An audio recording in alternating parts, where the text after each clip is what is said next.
everyone, and welcome back to Simply Melissa. Well, if you haven't guessed already, we're talking about passports and visas today.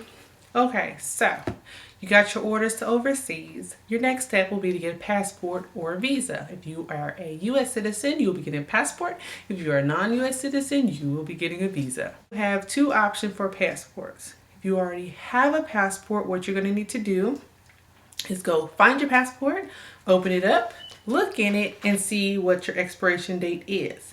Make sure it's not expiring within 3 months of you traveling overseas. If it is, then I suggest you go and reapply for your visa, your passport, so you are not over there without a passport. If you don't have a passport, then you can save some money because it does cost money to get a regular traveler's passport.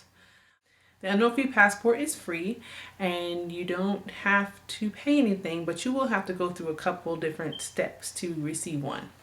So what you'll have to do, go to your PSD or your personnel support detachment department on your base and go apply for a free passport, which will be a no-fee passport. This is a government-issued passport that can be used for government travel. Some people, after getting over to their overseas duty station, do use their no-fee passports to travel abroad to other countries, but it is not suggested. On another note, we will go ahead and lead you through the application stages for getting a no-fee passport.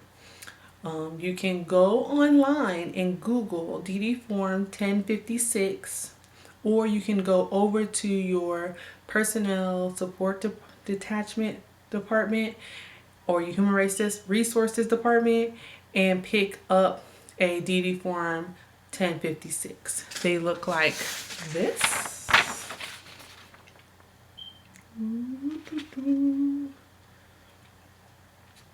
You'll get one of these and fill it out. It has your information on there, your sponsor's information, and this information will help the government go ahead and do a small background check to make sure that you can leave the country.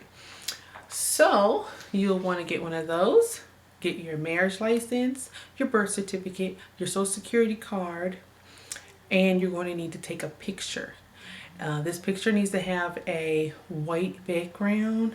So you can either go in a picture booth, because a lot of picture booths now take passport photos. You can put up a white sheet on the back behind your head. Stand there, take your picture, no smiling, keep your eyes straight. Okay, simple as done as that. So it'd be a little bit trickier to get the children's passports that are like newborn to about 7, 8, 9 months, because you're waiting for social security cards to come in, you're waiting on birth certificates to come in. Just be patient. Make sure you file all your paperwork to get your birth certificates and your social security cards, and they should come pretty quickly to you after the baby is born. Now, taking a photo of your baby used to be pretty hard, but it's not that hard anymore.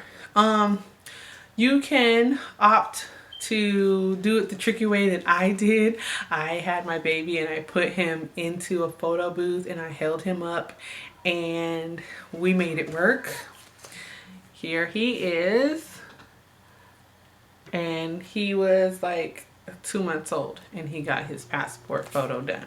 You can also do it a nice easy way, which I learned, was to lay a white sheet on the floor, lay the baby right there on the white sheet, and make sure his eyes are open and he's just looking up at you. Take the picture, good to go. As long as there's some space here, some space here, they will take it. Even they'll take it with a hand in the picture, like a little bit, my fingers. To get a regular passport for leisure travel, you can go ahead before you leave for overseas and go to US Passports Now. I'll leave the link in the description box.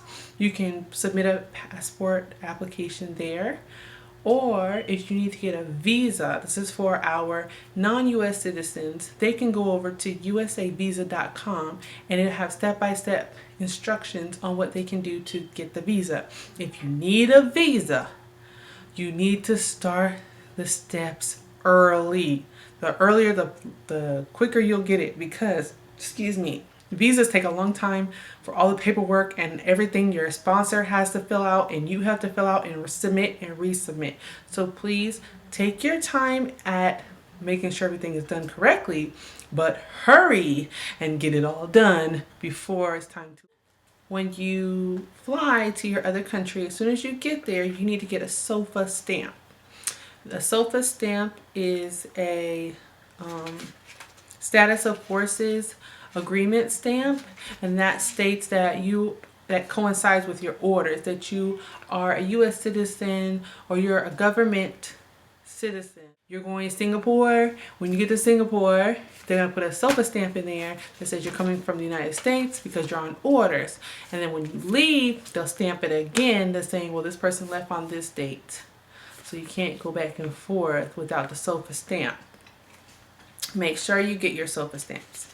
Now, for those people who are going to wait until they get to their other country to get another like personal passport just for leisure travel, because honey, when you get over there, you're going to realize how close you are to other countries, and you'll be like, oh, it's a 3-hour flight or 2-hour flight. Let me fly over here to Europe. Let me fly over here to Australia.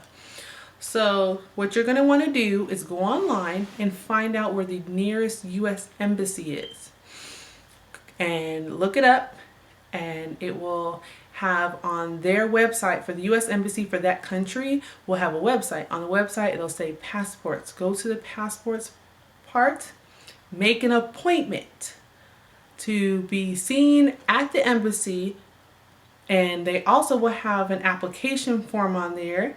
Fill out the application. It's going to cost you some money, so get the money available. Sometimes it's $100, $160, and you're going to get the money, fill out the application, go to the appointment. When you get to the appointment, be on time. Don't be late. Be entry. Now, if you lose your passport for any reason while you're in the other country, or somehow, well, you need a new one, maybe it expired while you're over there, the same steps. Go online, look for the nearest U.S. embassy, go ahead and make an appointment.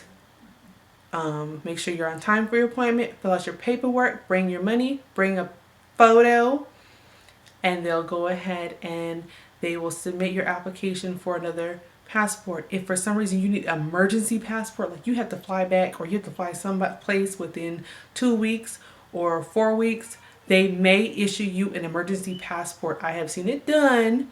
It just depends on what their guidelines are for issuing you another passport. But it's very simple. And grateful that you all came and viewed this video. Our next video will be on preparing for pack out and surviving the pack out. Hope to see you soon. Have a great day. Bye.